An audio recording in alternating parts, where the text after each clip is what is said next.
Hello everybody! In today's video, I'm going to teach you, yes you at home, how to mix 80s vocals, and I'm going to teach them in a way that mixes modern techniques with classic techniques. That way we can get the best of both worlds when it comes to mixing and producing vocals. Okay, so that's enough with this intro. What I want to do now is show you an example of a song that I'm working on, and then we're going to go ahead and break down the vocals from the very beginning to this nice, wonderful, hopefully wonderful ending example. Baby, let me get to know you, cause I think I'm obsessed. Now there's nothing that I won't do to help you get undressed. No, we don't have to be alone, don't hold it back, just let it go. Let all your senses overflow, over me, over you. Just give it to me, give it to me, give it to me now. If you want my time, if you want my time, just give it to me, give it to me, give it to me now. If you want my time, if you want my time. Okay, so that's a little example of what I've been working on. I hope you like it, and I also hope you enjoy the vocal production that I am doing on this song. So we're going to have a nice mixture of modern and also classic techniques, and hopefully you can hear within the vocal mix that we're still maintaining some of the characteristics of vocals that were made back in the 80s. So within our mixer, right here is going to be the main thing that all the vocals are running into at the end of the chain. But these two tracks here are going to contain the various takes of the main vocal, and it's going to go out here to where all the processing is. So we have our background vocal A, which are going to be the two panned positions that are going to be more prominent in the mix. And then we have a bunch of other stuff, which is a little bit less prominent. And I wasn't really as worried about sort of compression and stuff like that on these being weird, just because they're not as loud. And it also gets to save me some CPU, which is always incredibly nice that we're not putting our buffer rate up as high as it can go just to be able to play the project back. Then finally, you'll see here within our sends, I have a reverb short, long, super long, and then a delay and a harmonizer, which is just some effects that I have additionally on the vocals for various reasons. And then once again, you can see that's all going into the master, which also has its own processing going on within it as well. And one of the great things about this approach is that we get a really nice granular sort of control over everything happening before we finally send it into the final mix of everything. So very, very crucial and important. Another thing just to mention is that it's important that when you're mixing not to always do everything in solo. In my personal opinion, you should be always trying to do things within the whole context of the song. Now that all that junk is out of the way, let's really get into the actual nuts and bolts of mixing. So I went ahead and disabled everything, and I just want to show you what his vocal sounds like completely dry on its own without pretty much any processing, other than the corrections that Karlov did himself within, Melodyne and all that stuff. Baby, let me get to know you, cause I think I'm obsessed. Now there's nothing that I won't do to help you get undressed. Some stuff that stands out immediately with the vocals that he sent is that number one, it's really, really dark. There's not a lot of top end, and the mic he has is kind of dark for his voice. So when it comes to actually getting some of that air back and that sibilance, we're gonna have to boost the high end quite a bit. And doing so can give a bunch of other issues like more noise and also shrillness and like really harsh stuff going on in the top end. That's one thing that's really important to think about as we add compression and other elements. Imperfections are really going to start to, rear their ugly head within the production, and you have to really start to account for these things as you're mixing. The very first thing that I have going on within my main vocal chain is actually a disperser, and this is something that a lot of times you're really not going to want to use all that much. If you don't know what disperser is, it's actually a all-pass filter, and the effect of using one, if we want to condense it down into something that's more easily understandable. So essentially what we're doing in disperser is kind of smearing the frequencies a little bit based on phase shift and a couple other little things. But in a nutshell, that's kind of how it works. And disperser is going to be something that's really, really common within bass music production, especially within drum and bass. It sounds great on snares and all kinds of stuff. Baby, let me get to know you, cause I think I'm obsessed. Now there's nothing that I won't do to help you. Baby, let me get to know you, cause I think I'm obsessed. Now there's nothing that I won't do to help you get undressed. No, we don't have to be alone, don't hold it back, just let it go. Let all your senses overflow, over me, over you. I have a virtual channel, which is basically emulating a SSL console. But I'm really just using it for the saturation characteristics, which is mostly what it's designed for. And then I have it moved into an EQ, then some more saturation, And then finally, I'm going into an 1176 style compressor, followed by an LA2A compressor. So if you don't have Slate or whatever, it's totally fine. Analog Obsession has some really great options there, and it's very affordable if you want to donate to them, or you can kind of get it for free. You can do the whole, I have a copy of Reaper and it's still on evaluation license 10 years later. You know who you are. And I'm going to show you without the console. Baby, let me get to know you, 'cause I think I'm obsessed. Baby, let me get to know you, 'cause I think I'm obsessed. So it's a very subtle effect, but that's something that's really important is that as you get better as a producer, you start to understand and listen to subtleties that are happening. Because especially when it comes to getting a mix that sounds very analog, whatever that is, it's all those little things that kind of come together to create the final product. And it's really being fine-tuned with everything that gets that final result. Next, let's move on to my EQ and compression. So this is going to be very critical when it comes to our mix and getting everything right. Baby, let me get to know you, 'cause I think I'm obsessed. Baby, let me get to know you, 'cause I think I'm obsessed. Now there's nothing that I won't do to help you get undressed. Baby, let me get to know you, 'cause I think I'm obsessed. Now there's nothing. Boosting that 1 to 2K area just a little bit can be a great way to sort of bring that vocal forward some. And also, if you have a vocal that sounds like it's really peaking and it's like really harsh and brittle, actually reducing that frequency range can be something that's really advantageous. So I have some cut off on the low end for some important reasons, because I don't want the vocal, the fundamental of his voice, to be too prominent, because that's what we have the bass for. And within male vocals, they tend to fight a little bit. So if we can just shave off some decibels within that fundamental area, but largely keep it intact, that's going to serve us a lot when it comes to our mix. If you're enjoying what you're seeing, please feel free to like and subscribe, and comment down below to let me hear what you're thinking about the video that I'm making. Your feedback definitely can help me improve. And then additionally, if you would like to really support me, because it does help quite a lot, donating to me on Patreon, as well as maybe subscribing to my YouTube as a paid member, would be very, very helpful. So first off, I have some high pass on his voice here. I have a little bit of boost in the 2K, that 1K to 2K area, which is really common. And I have like a 10 decibel boost on the top end, which makes sense because his mic is really dark and I need to try to get some of that presence and sibilance back into the vocal. So as you can hear, the vocal actually sounds quite thin. Initially, when I was mixing this, the settings were different. But as I was adding compression within my buses and so on, the characteristics of the EQ kind of changed over time to match what was happening further on that I was doing in the mix. Sometimes making adjustments earlier on in the chain after you've applied effects to the final output can really yield great results, especially when you really have a good reason for doing so. Anyway, so let's next finally move into our saturation. And saturation is something you want to be very careful with, because if you overdo it, you're going to have a vocal that sounds very harsh, and it can bring out a lot of nasty sort of harmonics that could exist within the recording. So really just think about using it in a way that's subtle if you're doing a style of music that is not heavily based on distortion. Okay, so now we're just going to show our saturation. And this specific module that Slate has is basically called their New York module. And it's a type of saturation that's not very harsh on the top end. It's a little bit more mid-range focused. Baby, let me get to know you, 'cause I think I'm obsessed. Now that Baby, let me get to know you, 'cause I think I'm obsessed. Now that. So you'll notice that the vocal actually has some areas of distortion where it's peaking out, and it can actually almost in some ways sound a little bit harsh and brittle. But once we start to introduce compression and other elements, it's going to tone that down. But what we're really doing with this saturation is just getting a little bit more liveliness and sort of harmonic saturation out of our source material. So this is something that you may want to do or you might not. It's going to be entirely up to your mix and sort of what you're going for. Okay, so now let's move on to the part you've all been waiting for, and that's our compression. So the sort of chain that I have going on with my compressors is something that's really, really common, and that is I'm using an 1176 style FET compressor into an LA2A optical compressor.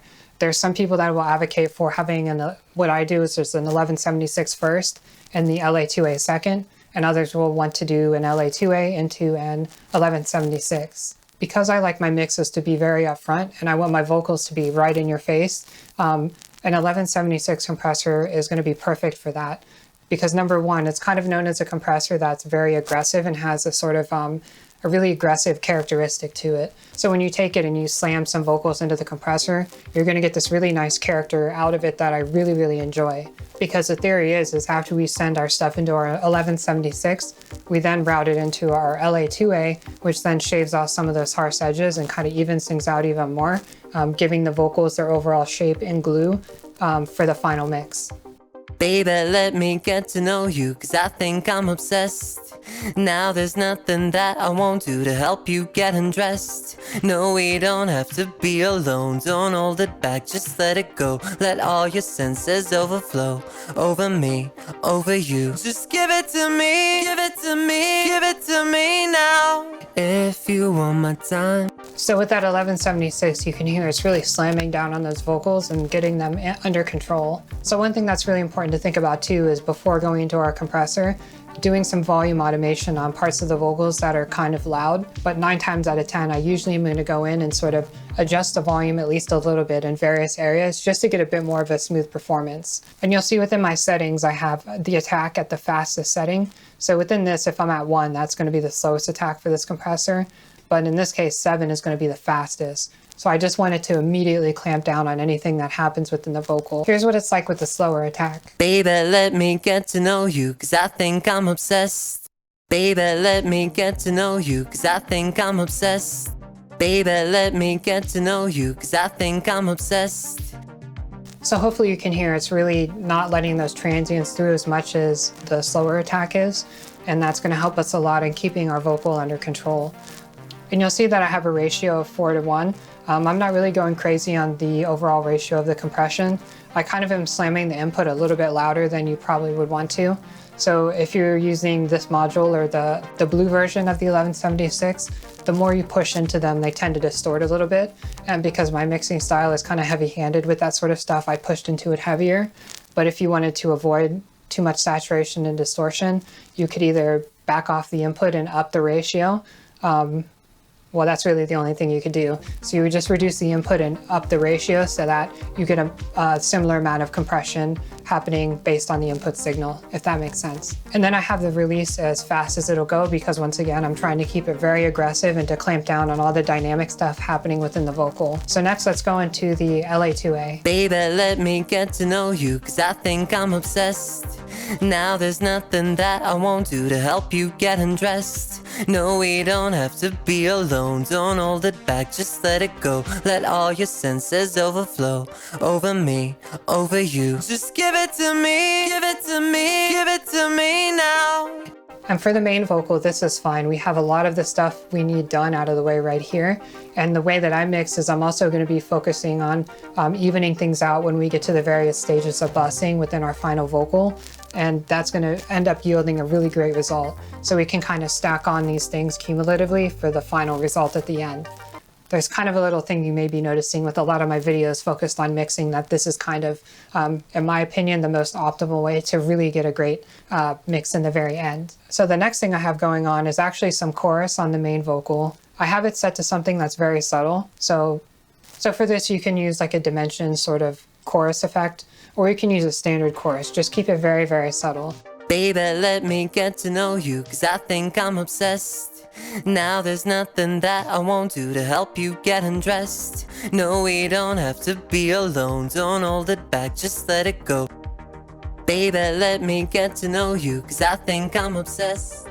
Now there's nothing that I won't do to help you get undressed. No, we don't have to be alone, don't hold it back, just let it go. Let all your senses overflow, over me, over you. Just give it to me, give it to me, give it to me now, if you want my time. So as you notice, it's just really providing a little bit of stereo separation on our main vocal. Even though we have layers happening behind it as well, I always find that it's kind of nice to add a little bit of chorus or stereo separation on the main vocal happening in the center. And another reason that I added this too is because within the 80s with things like, I think, the Dimension D was around in that time frame, with the ability to have various, rack units with chorus and all that stuff happening at that time, it wasn't uncommon to hear these sort of effects happening on vocals where they would be drenched in reverb, delay, chorus, and all sorts of stuff. Because at that time, they were really getting their hands on all this new gear, and they were really just sort of playing around with it at that time.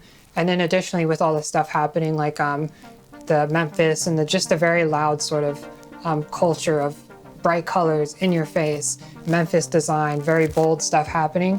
So also within the writing of the music and the mixing, this would also come forward through that as well, just so you maybe have a bit more of a historical idea of what was happening. Now we're going to move on to a very crucial thing within our stage, and that's going to be doing de-essing. Baby, let me get to know you, cause I think I'm obsessed. Now there's nothing that I won't do to help you get undressed. No, we don't have to be alone. Baby, let me get to know you, cause I think I'm obsessed. Now there's nothing that I won't do to help you get undressed. No, we don't have to be alone.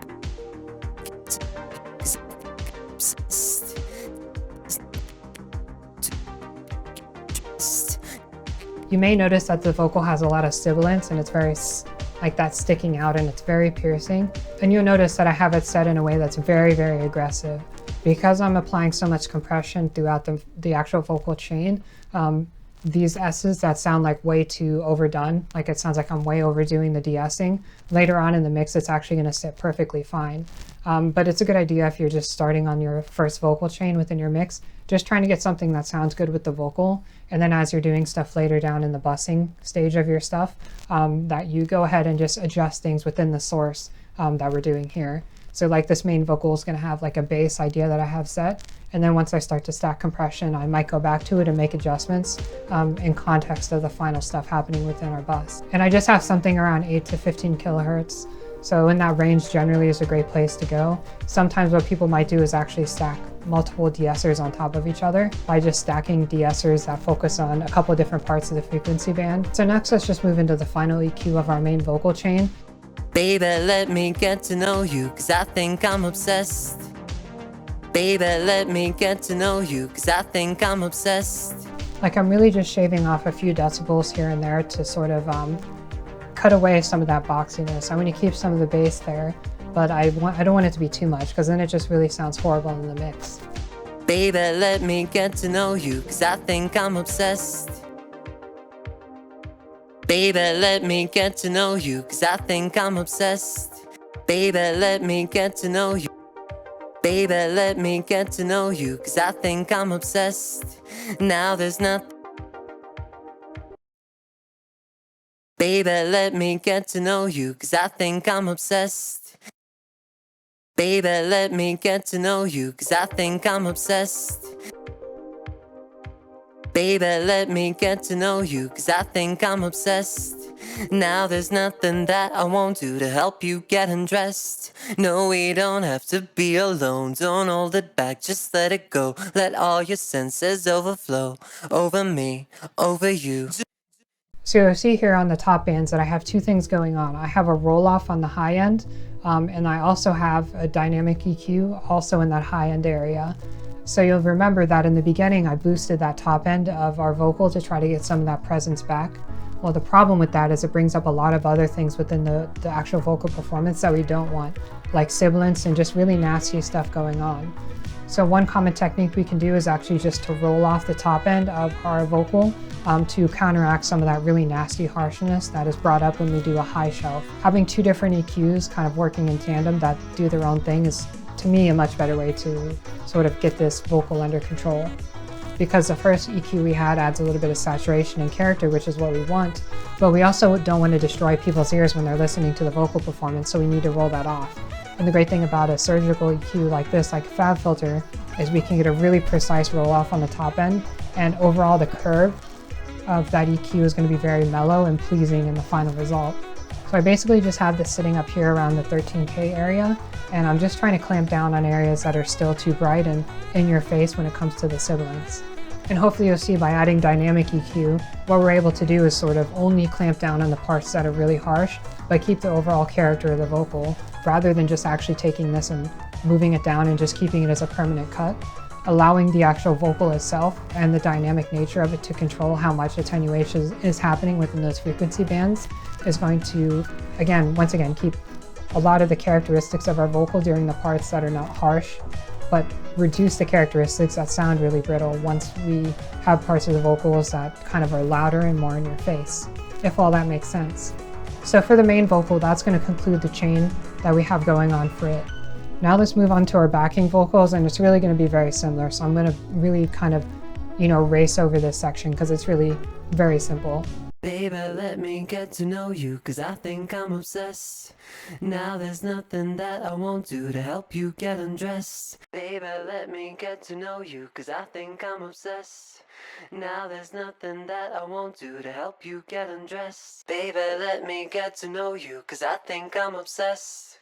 Now there's nothing that I won't do to help you get undressed. No, we don't have to be alone, don't hold it back, just let it go. Let all your senses overflow, over me, over you.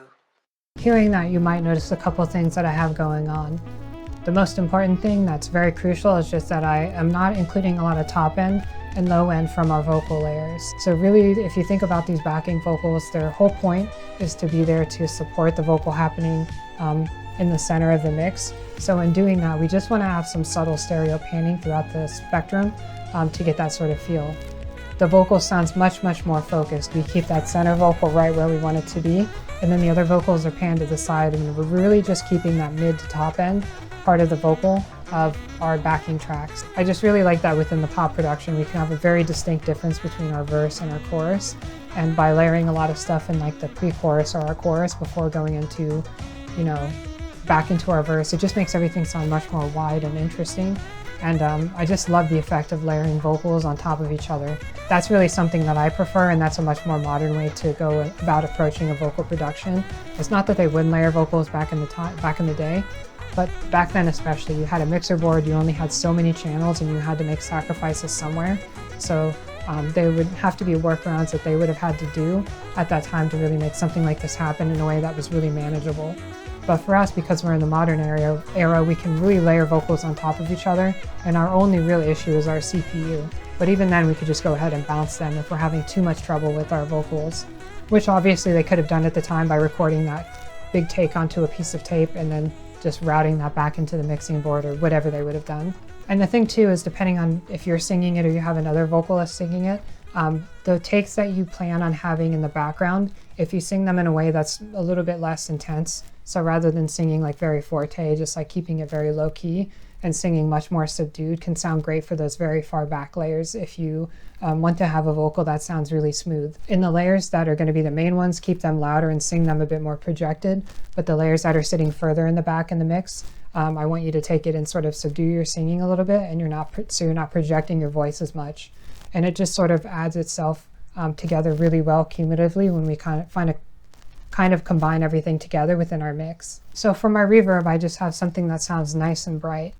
Baby, let me get to know you, cause I think I'm obsessed. Now there's nothing that I won't do to help you get undressed. No, we don't have to be alone, don't hold it back, just let it go. So with our reverb, you can hear it's definitely much brighter than what a modern sort of reverb production would be. And that modern style is going to be much more subdued. And if that's a style you want to go for, that's great too. So it's really going to be a matter of taste and which direction you prefer to go. But you can see I have a room sort of reverb, so I'm using an impulse of an actual natural space. And then I have a decay of around 500 milliseconds. So generally I would consider a short reverb, around 500 milliseconds and less, but it's not a hard and fast rule. We could sort of think of this when it comes to our vocals as sort of having, like, if you think of drum mics, we have our overhead and our room mic. This close mic would be our overhead, and then the room mic is going to be our long reverb. So we're basically staging our vocals from our center, which is going to be our dry vocal, our main one. And then we're putting reverb on top of it to create some sense of space, like giving it a sense of dimension, and then another reverb on top of that. To create another sense of space. Basically, we can take that short reverb and create a small sense of space, but keep it right in our face. And then we could take that larger reverb and kind of push it a little bit more back in the mix, but to create almost a nice ambient texture to the vocal and also give it another dimension to the overall feeling of space that the vocal has. Baby, let me get to know you, cause I think I'm obsessed. Now there's nothing that I won't do to help you get undressed. Baby, let me get to know you, cause I think I'm obsessed. Now there's nothing that I won't do to help you get undressed. Baby, let me get to know you, cause I think I'm obsessed. Now there's nothing that I won't do to help you get undressed.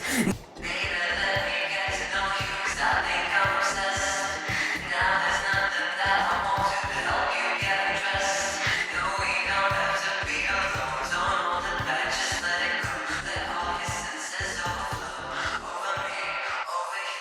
I went to use sidechain compression to allow myself to have a good mix of a high amount of reverb, as well as clearing out space in the mix for my vocal. As the voice decays out, the reverb comes back in to really provide that sense of space that we are looking for.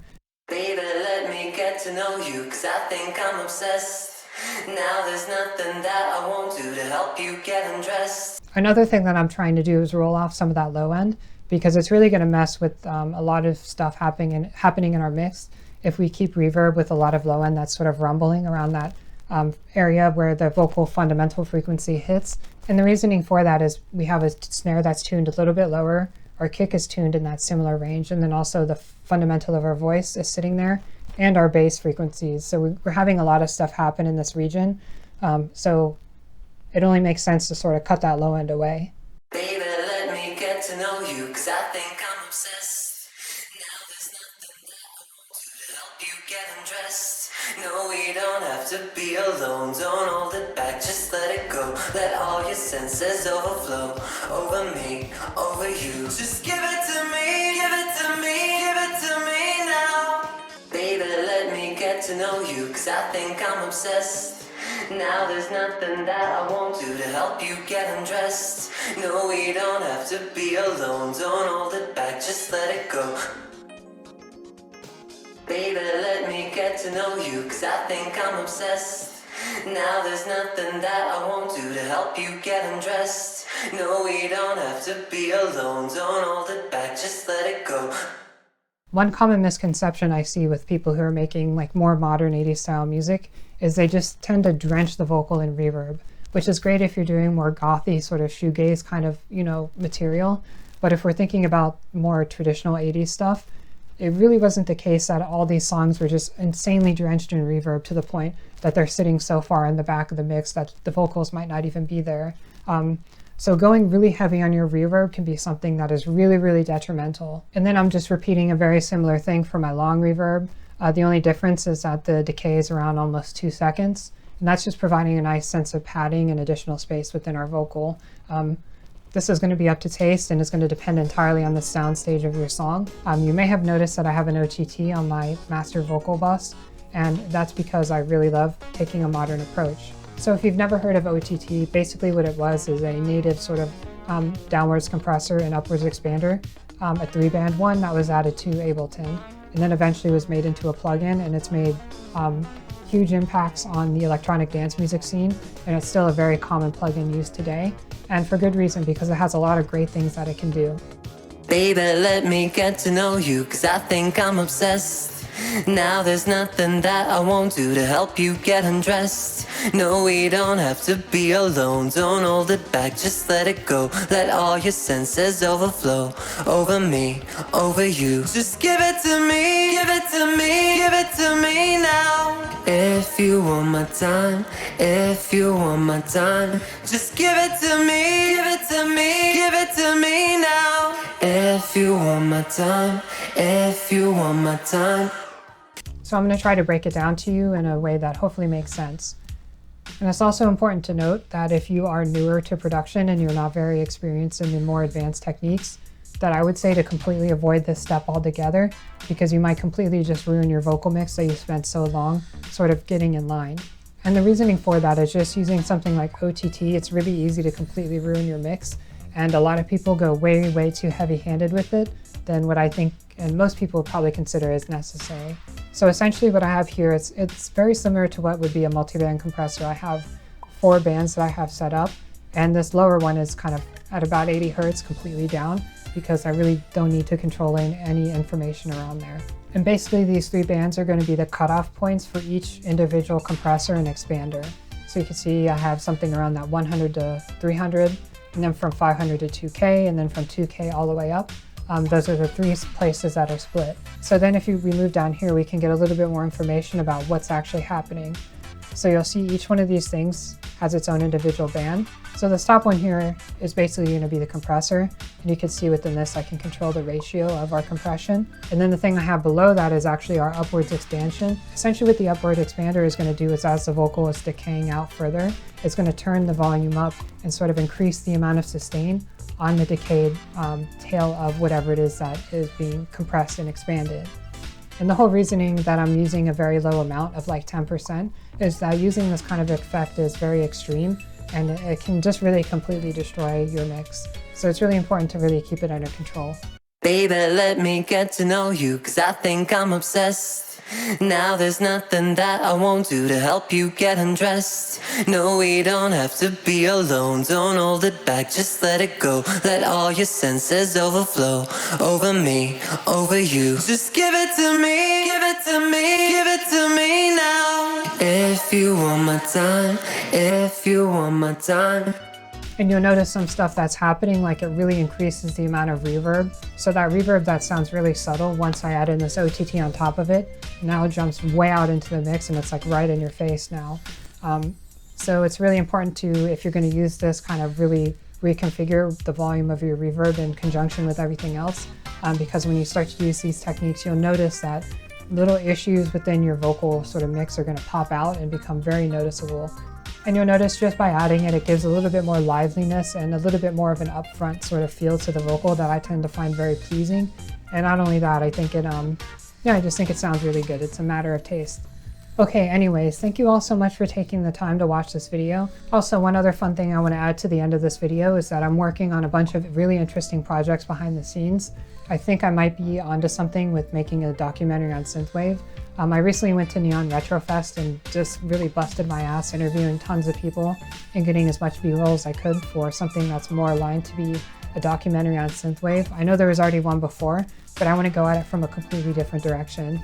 And I just wanted to give a shout out to everyone I met at Neon Retrofest, to Vampire Stepdad, Max Overdrive, Arcade Hive, especially them for putting up with all my really annoying requests to find a good location, Von Kaiser, and pretty much everyone else. I really appreciate you guys taking the time to work with me on getting all those interviews and stuff like that, and putting up with my very demanding sort of production value that I at least aim for